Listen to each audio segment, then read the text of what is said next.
Polisi wametoa maelezo mapya kuhusu kifo cha mwanasiasa na mfanyabiashara Cyrus Jirongo, wakieleza matukio yaliyosababisha ajali ya barabarani iliyomuua, wakisema dereva wa basi lililogongana na gari lake huenda atashtakiwa.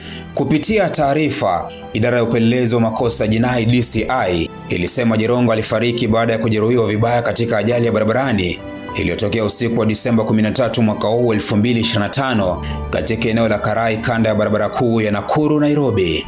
Ajali hiyo ilihusisha gari lake binafsi lenye nambari ya usajili KCZ 305U na basi la uchukuzi wa umma PSV la kampuni ya Climax Company Limited lenye nambari KCU 576A.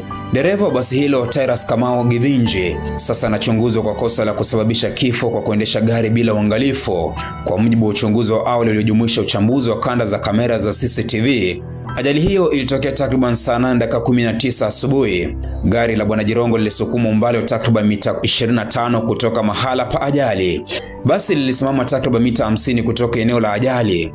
Bwana Jirongo alikuwa peke yake kwenye gari wakati wa ajali hiyo.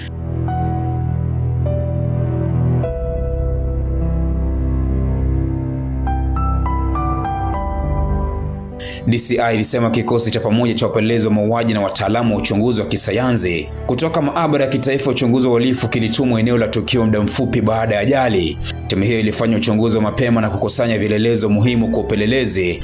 Wapelelezi pia walipata na kuchambua kanda za CCTV kutoka kituo cha mafuta cha Eagle ambazo zimekuwa muhimu katika kubaini hatua za mwisho za marehemu Jirongo. Kanda za CCTV zilionyesha kuwa bwana Jirongo aliingia kituo hicho cha mafuta akitokea upande wa Nairobi saa 8:18 asubuhi, lakini hakuweka mafuta. Saa 8:19 alisimama kwa muda mfupi katika lango la kutoka kabla ya kugeuka kulia sekunde chache baadaye kuelekea Nairobi. Sekunde 6 baadaye, kamera zilinasa basi likigonga gari lake. Tangu wakati huo, wapelelezi wamemhoji bwana Githinji ambaye awali aliandikisha taarifa kwa trafiki katika kituo cha polisi cha Naivasha na kuachiliwa kwa dhamana ya pesa taslimu, huku uchunguzi ukiendelea.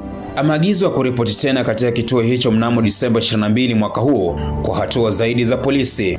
Wapelelezi pia wamemhoji mlinzi wa usiku wa kituo cha mafuta na mhudumu ambao wote walitoa simulizi zao binafsi kuhusu matukio ya usiku huo. Katika taarifa nyingine, DCI ilisema uchunguzi bado unaendelea, huku timu ya wataalamu ikitarajiwa kurejea eneo la ajali kwa uchambuzi zaidi. Wapelelezi pia wanachunguza mienendo ya bwana Jirongo kabla ya ajali, ikiwemo kuandikisha taarifa kutoka kwa watu waliokutana nao mapema usiku huo.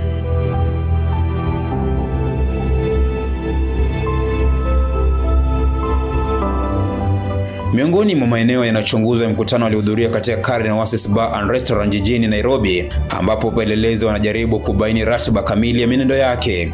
Taarifa zaidi pia zinachukuliwa kutoka kwa abiria waliokuwa ndani ya basi la kampuni ya Climax na mashahidi wengine.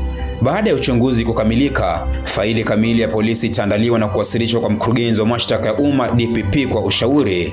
Mazingira ya kifo cha bwana Jirongo yamezua wasiwasi miongoni mwa umma, hasa baada ya watu wa familia na marafiki wa karibu kuuliza maswali kuhusu jinsi alivyoishia Naivasha, ilhali yaripotiwa kuwa aliondoka Karen usiku akielekea nyumbani Gigiri.